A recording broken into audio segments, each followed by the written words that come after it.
ओम जय गुरुदेव. आज एक तुम्हाला वेगळा विषय सांगते मी. वेगळा विषय म्हणजे जे आजकाल जे समाजामध्ये होते त्यातलाच एक विषय आहे. तो म्हणजे करणी. तर खूप लोक कोणावर तरी करणी करत असतात, करणी कोणावर तरी होत असते.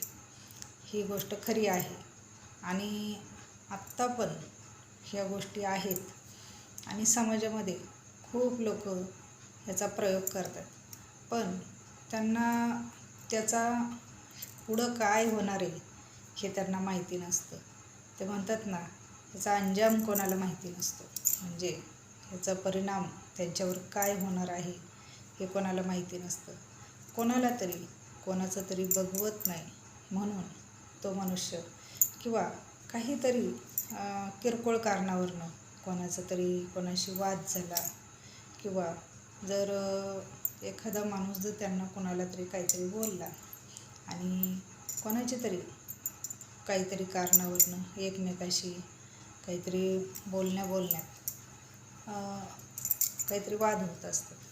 मग तसं जर वाद झाला असेल तर मग त्यातली एखादी व्यक्ती ज्यांना कोणाला माहिती असतं ही तंत्रक्रिया काय आहे किंवा कशी करतात, मग ही लोक काय करतात, मग त्या व्यक्तीला रागाने डोक्यात ठेवतात आणि थांब तुझ्याकडं बघून घेईल असं म्हणून ती लोक ह्या तंत्रक्रियाचा प्रयोग करतात.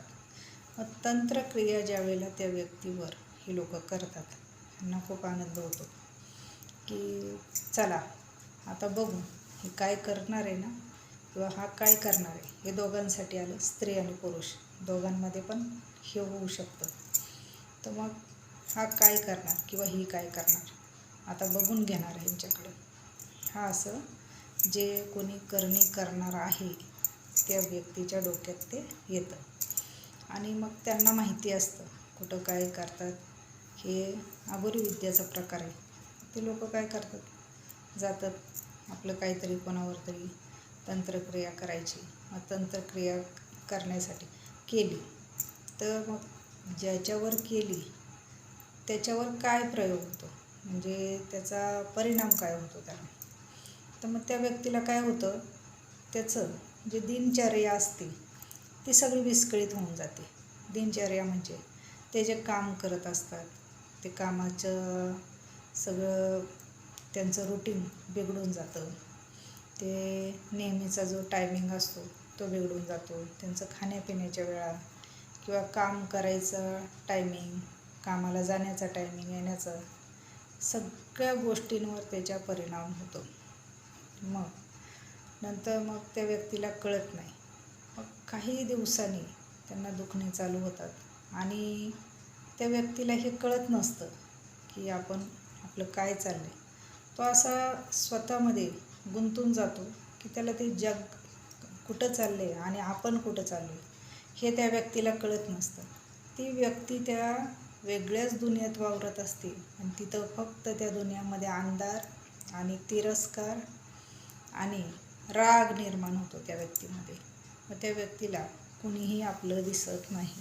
ती व्यक्ती कायम दुसऱ्याला वैरी समजायला लागते आणि ती व्यक्ती स्वतःच्या एक वेगळ्या जगामध्ये जगत असते. आणि मग हे बघणाऱ्यांना फरक दिसत असतो पण त्या व्यक्तीला काही समजत नसतं. त्या व्यक्ती काय वागते, ती काय करते हे त्या व्यक्तीला कळत नसतं. पण ज्याने कोणी तंत्रक्रिया केली आहे ती लोक मात्र मजा घेत असतात. बघा खूप पुढं चालली होती ना, खूप पुढं चाललं होतं ना, आता बघा काय झालं असं म्हणून ते त्या मनुष्याची मजा घेत असतात आणि खूप त्यांना छान वाटत असतं. मग ह्या मनुष्याचं सगळं जीवन विस्कळीत होतं.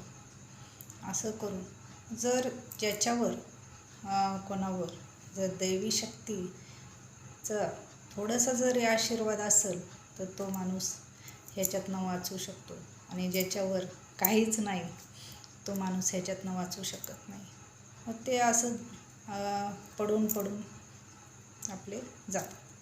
आणि ज्याच्यावर काही दैवी शक्ती असेल किंवा दैवी शक्तीचा थोडासा जरी आशीर्वाद त्यांना कधी भेटलेला असेल ती लोक ह्याच्यातनं तारतात आणि मग त्यांना हळूहळू कुठल्या ना कुठल्या रूपातनं काहीतरी मार्ग दिसतो आणि मग त्यांना जेव्हा हे कळतं की आपल्याला असं असं होतं आहे किंवा आपल्यात हा बदल झाला आहे तेव्हा ती लोक तळतळ करतात.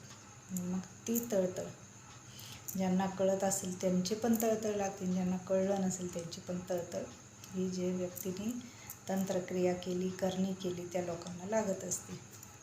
आणि मग नंतर ज्यांनी केली होती ते इतके दिवस हसत होते, ज्यांनी करणी केली आणि मग कुठंतरी एक देवाचा म्हणतात ना आशीर्वाद असतो, मग ती व्यक्ती त्याच्यातनं हळूहळू बाहेर निघायला सुरुवात होती.